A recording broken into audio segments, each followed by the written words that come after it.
I be reading. I was a reader. Actually, run that back. Bring back those 400 pages. We're reading in a day too.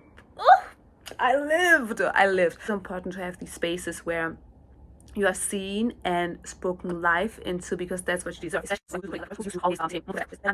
Actually, what did I do to survive the day to day? So welcome. This is like, I don't know, midnight thoughts, late night thoughts. I don't know, but this here goes out to my fellow eldest daughters. Yeah, we're gonna have that conversation. I feel like there needs to be a space for us to just come together, speak, see each other, understand that we're not alone in this, and just make steps, step by step, into our own.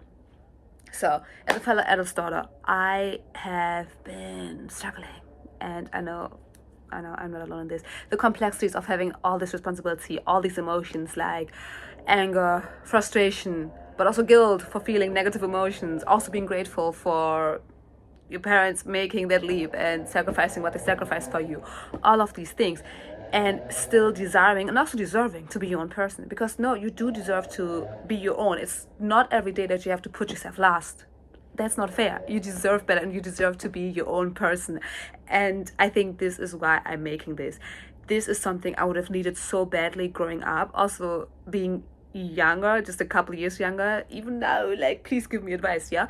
But I think it's so important to have these spaces where you are seen and spoken life into, because that's what you deserve, especially if you're somebody who's used to putting other people first, who's used to always taking multiple steps back. So yeah, this one is for you. I was thinking, yo, what would I have needed? What would my inner child have needed, actually? Because being an adult actually is just healing your inner child over and over, right? And I love seeing moments where you have the girlies who made it, like been through tough times and are out here killing it. I love that so much.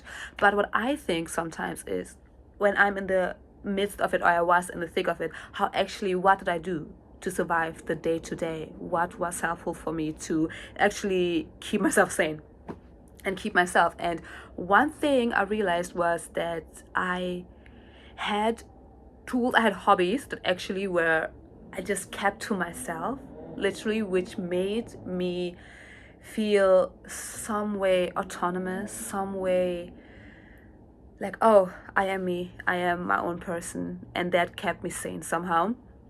For me, it was, I'm a dancer. I dance. I love to dance, but I was not allowed outside. Nobody was paying for dance classes. I wasn't going there. There was a moment where I was, for a short time I could have, but that's a long story for another day. Dance tutorial, dance in my room, do a little two-step. That's what I had to do, and that's what I did, because I needed the exercise, needed the art form. I just inherently needed to dance, so that's what I did.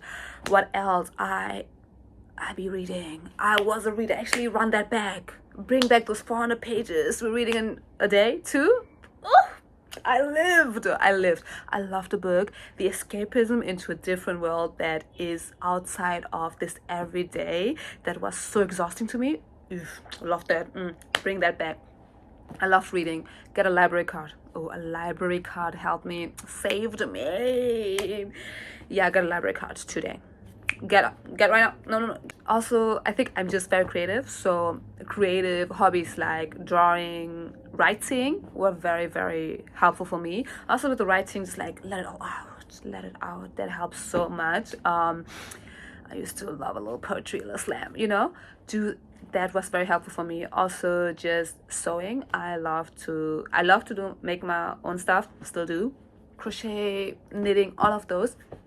I think the fact that they were also stereotypically feminine hobbies, feminine things to do, that did help me, because the whole idea of a very strict immigrant household, very strict African household in my case, was also very patriarchal, very much the feminine in it. And yeah, that helped me out, but it was so restrictive in so many ways, and we will definitely go deeper into this and all of those structures. But I think overall, these are the things that helped me a lot. I love the TV show. Oh my god. About the escapism. Yeah, I love the gay TV show. I don't know, when Pretty Little Liars was at its peak. Who actually was a no? No, I'm sorry. Ari and Ezra. No, this man is a problem. No, we're not gonna get into that. But I loved me a TV show of this team of like all of those TV shows just escaping into a world that offered some relief where it wasn't just me and suffering. Yes, love that. Also, if some of y'all are gamers, game a little, do a lot of gaming. I'm not a gamer, so I don't really know you, but do what you gotta do. That's the main point of this video, I think. Do what you gotta do. Also, with the TV show and gaming, I don't know if that is my favorite thing to recommend, in the sense that it can get addicted quickly. So, but again, you gotta do what you gotta do. And I really, really, really want you to be able to do it step by step. So we make it to the next, into the next, into the next, before, so we can build up to make those big decisions of moving out, of making like riskier decisions, you know what I mean? And just having something that is just yours is so, so, so helpful. Like, it's so rewarding. Now I'm here looking at my place, my studio I have, and the fact that I have my job. I am independent. I can see my friends and go outside when and however long and much I want, with whom. And you would think, oh, that's just evident, it's natural, that's normal, you're a grown woman. But the fact that it's not is something that needs to be understood. Like, it's actually so big, and I'm so, so grateful that I got here and that I made it. And I gotta always remind myself, oh, you did that, and you will do it too. Period. We got this. I see you. I want this to be known. I see you, and because I know nobody told you today, you're doing an amazing job. You are amazing. You are loved. You got this. Okay. This was my rant for tonight. A little quick one.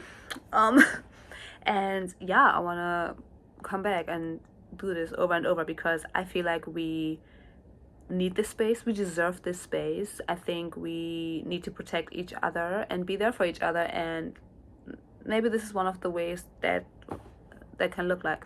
Yeah, everybody's talking about there's no community, third places are disappearing, which they are. So let's build one, let's create it.